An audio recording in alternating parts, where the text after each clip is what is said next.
सुन रहे थे वित्त मंत्री जी के भाषण को, और मैं समझता हूं कि इतनी अच्छी बजट वर्षों बाद एक साथ दिखाई पड़ा है और उन्होंने हर क्षेत्रों को ध्यान में रखा है।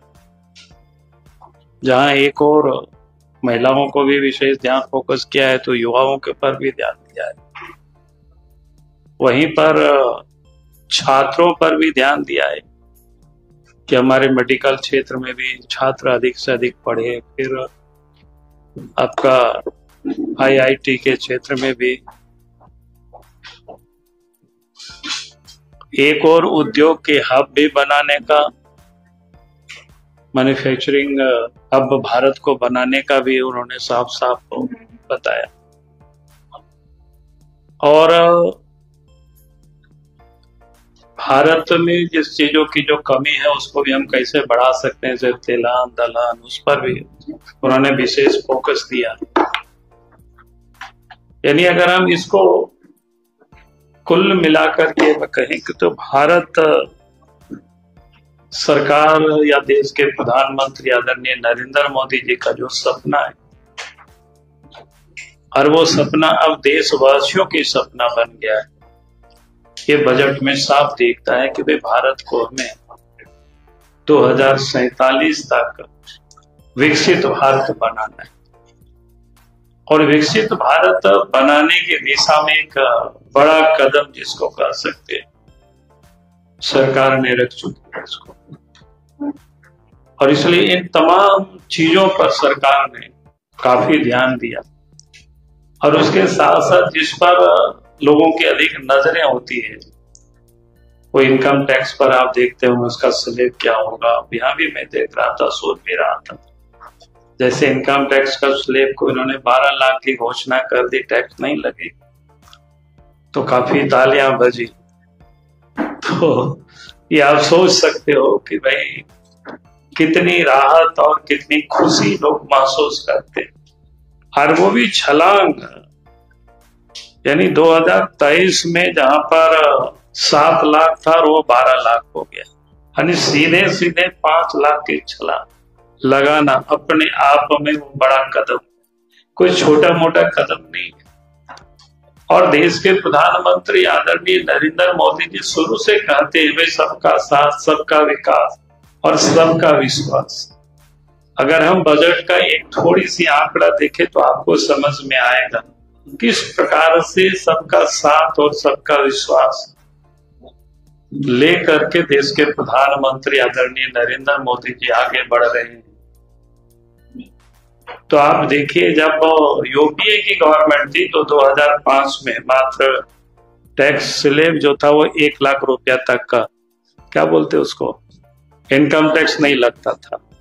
12 में उसको मुश्किल से 2 लाख उन्होंने बढ़ाया, 1 से 2 किया, वो भी कितना, 7 साल के बाद मात्र 2 लाख थे। फिर 14 में 2.5 लाख आया, और 14 में बाद में तो देश के प्रधानमंत्री नरेंद्र मोदी जी बने, तो इसको 19 में सीधे 5 लाख हुआ, और 23 में 7 लाख और 12 लाख।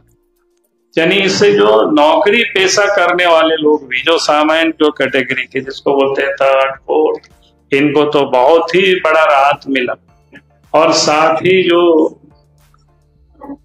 छोटे छोटे जो उद्यमी है उनको भी इससे बहुत बड़ी फायदा मिली। तो मैं कह सकता हूं कि देश के प्रधानमंत्री आदरणीय नरेंद्र मोदी जी जो कहते हैं कि भाई सबका साथ, सबका विकास और सबका विश्वास और सबका प्रयास से देश को हमें आगे ले जाना है, तो वास्तव में इस बजट में उसको इन्होंने चरितार्थ किया, दिखाया कि भाई वास्तव में देश के प्रधानमंत्री जी, जो देश के वित्त मंत्री जी जो बजट पढ़ रही थी, बजट जो सुना रही थी, हम सबको, जो मैं कह सकता हूं सबको साथ लेने का, सबको विश्वास में लेने का काम देश के प्रधानमंत्री आदरणीय नरेंद्र मोदी जी के नेतृत्व में आज की बजट में श्रीमती सीतारमण जी ने प्रस्तुत किया है। मैं कहूंगा कि यह ऐतिहासिक है, और ये देश को जो विकसित भारत बनाने की दिशा में एक बढ़ता कदम है। बहुत बहुत धन्यवाद। हाँ जी, अरे ये सब में झारखंड के भी लोग जुड़े हुए हैं, और झारखंड की तो जितनी भी इंफ्रास्ट्रक्चर में तो कहा ही एक अलग राज्यों में के साथ मिल करके हम काम करेंगे, तो राज्य को प्रस्तुत होना पड़ेगा। आज बहुत सारे लोग इन्वेस्टर यहाँ आना चाहते हैं, उनके लिए उस प्रकार की वातावरण का निर्माण तो राज्य सरकार को ही करना पड़ेगा। तो इसलिए कोई राज्य के लिए अलग अलग नहीं। हाँ, आपने बिहार को लेकर के देखा तो बिहार में स्वाभाविक है, वहां पर मखाना की खेती होती है, उसको बढ़ावा देना, और मखाना की मार्केट दुनिया में हो कि मखाना शायद उत्तर बिहार में ही होता है मेरी जानकारी में, और कहीं नहीं होता है। तो इस प्रकार की चीजों को सरकार प्रोत्साहित कर रही है, बढ़ावा दे रही है, ताकि उसके मार्केट हमें दुनिया भर में मिल सके। मैंने तो ओवरऑल कहा नहीं, सबका साथ, सबका विकास और सबका विश्वास लेकर के चलने वाला बजट, और 2047 तक भारत को विकसित भारत बनाने के दिशा में एक बढ़ता कदम है। अब आने वाला है, उसके बाद में बताएंगे क्या आ रहा है, अभी तो नहीं बता सकते हैं। स्वाभाविक है, होना चाहिए सबको। और मैं तो बार बार कहता हूं कि आपने देखा होगा कि इस बजट में इंफ्रास्ट्रक्चर पर काफी जोर दिया है, तो सरकार को इंफ्रास्ट्रक्चर पर, एजुकेशन पर, इस पर जोर देनी चाहिए। अगर इस पर सरकार जोर नहीं देगी तो फिर डेवलपमेंट नहीं हो सकता है।